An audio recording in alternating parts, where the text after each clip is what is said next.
ഈ neon light damage ആയതാണ്. ഇത് നമുക്ക് ഈ നിയോൺ ലൈറ്റ് മുഴുവൻ പറിച്ച് കളഞ്ഞ് ഈ ഷീറ്റിൽ ഒട്ടിക്കണം. ഇതാണ് നമ്മൾ ഇന്നത്തെ വർക്ക്. കാണിച്ചു തരാം. നമ്മൾ ഇതുപോലെ നിയോൺ ലൈറ്റ് സെറ്റ് ചെയ്യുന്നതിന് നമുക്ക് നിയോൺ ലൈറ്റിൻ്റെ സ്ട്രിപ്പ് ഏറ്റവും കുറഞ്ഞത് ഈ അകലമുള്ളത് വേണം. ഇല്ലെങ്കിൽ നമുക്ക് പേര് ഓരോ അക്ഷരം കട്ട് ചെയ്യുമ്പോൾ കിട്ടില്ല. ഇത് DCD ആണ്. ഇത് ഓരോന്ന് നമ്മൾ പൊളിച്ചെടുക്കണം. പയ്യെ വലിച്ചെങ്കിൽ ഫെവിക്വിക്ക് വെച്ച് ഒഴിച്ചതാണ്. പയ്യെ വലിച്ചെടുക്കണം. ഇത് അതിനുള്ളതെല്ലാം നമ്മൾ റിമൂവ് ചെയ്തു. ഇനി എല്ലാ വയറും ബൈക്കിൽ കൂടെ ക്ലീൻ ചെയ്തിട്ട് സർക്യൂട്ടൊക്കെ മാറ്റി കൊടുക്കണം. കാര്യം നോക്കിക്കഴിഞ്ഞാൽ ഇവിടെ കുറച്ച് ഡാമേജ് ഉള്ളതെന്ന് കണ്ടത്. അപ്പോൾ ഈ സർക്യൂട്ടെല്ലാം മാറ്റി വേറെ വയറിട്ട് കൊടുക്കണം. ഇനി അതും കട്ട് ചെയ്ത് ഓരോന്ന് ഒട്ടിക്കണം.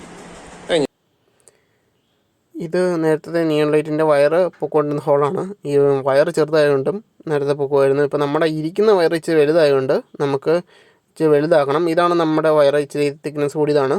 അതുകൊണ്ട് ഞാൻ ഈ ഹോൾ ഇച്ചിരി വലുതാക്കുവാണ്, ഈ വയർ കയറാൻ പറ്റുന്ന രീതിയിൽ. അങ്ങനെ ഞാൻ കുറേ നേരം കഷ്ടപ്പെട്ട് ഹോള് വലുതാക്കി ആ വയർ കടന്നു പോകുന്ന രീതിയിൽ.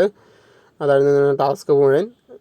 ഓരോന്നായിട്ട് സോൾഡർ ചെയ്ത് നല്ല നേരം എടുത്ത്, ഉദ്ദേശിക്കുന്ന എല്ലാ കാര്യം കുറേ നേരം എടുത്തു എനിക്കിത് ചെയ്ത് തീർക്കാൻ. എന്നിട്ട് ഞാൻ മടുത്തു. എന്നിട്ട് പിറ്റേ ദിവസമാണ് ഒന്ന് ഞാൻ ചെയ്ത് തീർക്കാൻ നിയോൺ ലൈറ്റ് ഒട്ടിച്ച് തീർത്തത്. അതിൻ്റെ വയറും സോൾഡർ ചെയ്ത് പിന്നെ ബാക്കി അക്ഷരങ്ങൾ ഒട്ടിക്കാനുള്ള ഞാൻ ഒരു വിധത്തിൽ ഒട്ടിച്ച് തീർത്തു. എന്നിട്ടാണ് ഞാൻ കിടന്നത്. അങ്ങനെ കുറേ വർക്ക് തീർന്നു. ഇനി കുറച്ച് നിയോൺ ലൈറ്റ് കൊണ്ട് എൻ്റെ ചെറിയ ഗ്യാപ്പിലൊക്കെ ഒട്ടിക്കാനുള്ള ഉള്ളൂ. അതുകൊണ്ട് ഒട്ടിച്ച് ബാക്കിലേക്ക് വയറിട്ട് കഴിഞ്ഞാൽ ഇതിൻ്റെ പരിപാടി തീർന്നു.